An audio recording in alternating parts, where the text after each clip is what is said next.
Mang Adun nggak pernah ribet kalau soal informasi itu ya. Jadi mau sesimpel apapun, mau sepanjang apapun informasi itu, yang penting sampai kepada pioners. Itu aja, nggak main gambar, nggak main video segala macam. Yang penting sampainya informasi itu Mang Adun ya.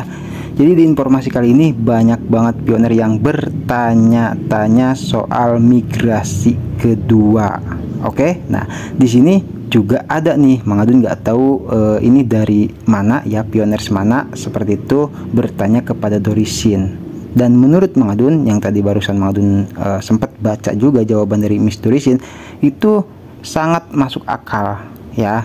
Jadi kita akan sama-sama lihat apa jawaban dari Miss Dorishin. Ya, ini pioner bertanya ya. Oke, kita kasih love dulu atas nama akun Christian Okwudili ya. Nah, terus di sini terima kasih Nona Doris Ratu Gispi. Baiklah, kami masih bertanya-tanya mengapa Picor Team membedakan kami dari negara timur.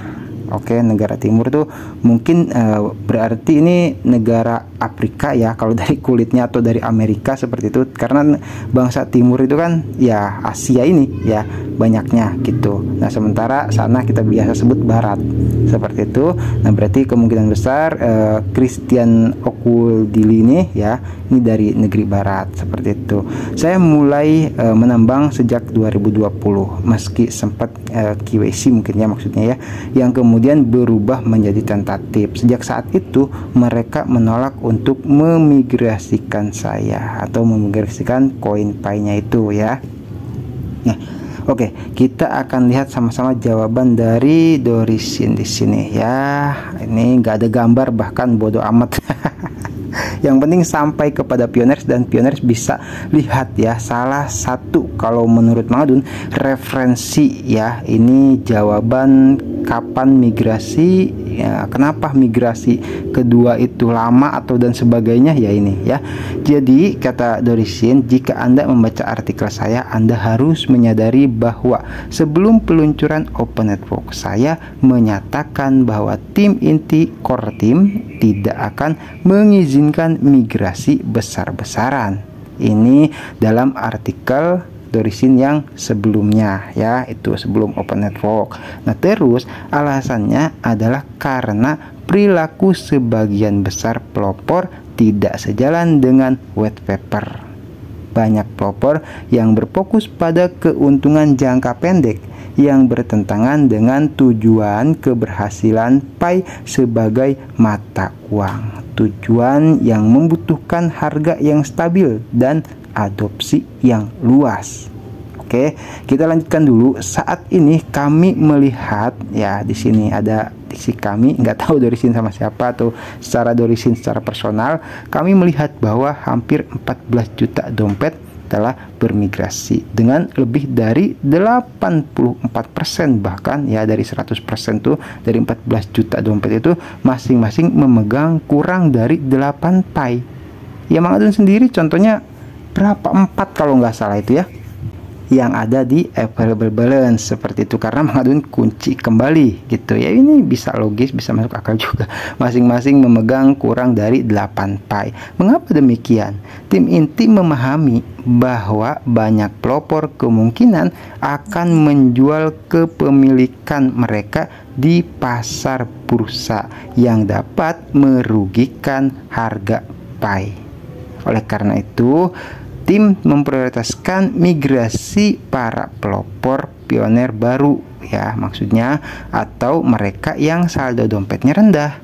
Keputusan ini dimaksudkan untuk melayani kepentingan jaringan Pi, atau bisa dikatakan menyelamatkan Pi Network itu sendiri. Itu. Nah, terus di bawahnya lagi, para pelopor harus menyadari bahwa keberhasilan jaringan Pi sangat penting bagi keberhasilan kolektif kita. Jika kita dapat mempelajari proyek dan menyelaraskan perilaku kita dengan cita-cita yang ditetapkan dalam white paper, prosesnya dapat berjalan sedikit lebih cepat. Namun, tampaknya tim inti ingin para pelopor membeli Pi dari bursa, sehingga kita dapat menyerap Pi yang harganya lebih rendah dan pada gilirannya menaikkan harganya. Disclaimer ini menurut Dorisin ya. Jadi kalau misalkan ada pioner yang mendapatkan referensi atau pengetahuan tentang migrasi kedua itu kapan, silahkan di kolom komentar saja ya. Jadi ini hanya salah satu referensi yang Mengadun temukan dari sekian banyak pertanyaan pioners ya. Menanyakan di kolom komentar kapan Mang migrasi ya, dari banyak lah ya, nggak itu di obrolan santai juga gitu kan. Tuh banyak. Nah ini jawabannya gitu loh. Dan betul kalau Mengadun katakan, karena apa? Banyak terjadi di akun lama yang pay-nya itu ya maaf sampai ribuan, bahkan mungkin puluhan ribu. Oke, karena apa? Kalau misalkan seperti Mengadun sampaikan tuh ya, circle-nya ya, Mengadun tidak menyatakan ini dalam hal security circle, tapi circle itu kan lingkaran ya, misalkan kayak kita anak tongkrongan nongkrongnya dengan siapa saja. Nah itu kemungkinan besar, atau di suatu daerah lah anggap ya, itu kalau misalkan banyak yang menjual belikan pay, walaupun sekarang sudah sah, tapi itu tidak diharapkan oleh Picor Team. Picor Team mengharapkan pioner itu memegang kuat pay gitu loh, bukan menghambur-hamburkannya gitu. Nah kata Dorisin, dengan tidaknya bermigrasi gitu kan, terus misalkan KYC dengan Banska, itu kemungkinan besar menyebabkan pioner yang tidak punya pay, yang pay-nya sedikit tapi punya finansial yang lebih, itu bisa membeli di bursa. Seperti itu simpelnya sih. Jadi bagi yang punya ya, kalau bagi yang nggak punya secara finansial tanda kutip ya, kita harap bersabar aja, karena mungkin itu daerah pioner tersebut termasuk ada ya, di daerah pioner masing-masing mungkin ada pioner yang ya bisa dikatakan tidak sejalan gitu. Misalkan dengan gue beli nih di bursa, harga naik dikit jual lagi. Seperti itulah banyak ya gitu. Dan ini Mengadun disclaimer, pasti bukan terjadi di Indonesia saja ya. Nih contohnya nih di daerah bagian barat sana, negara barat sana ya, entah itu Eropa, Amerika atau mana, seperti itu terjadi. Nah terus ada poin penting yang dulu juga pernah Mengadun tegaskan, itu Picor Team melakukan ini untuk kekuatan dan keselamatan jaringan pay.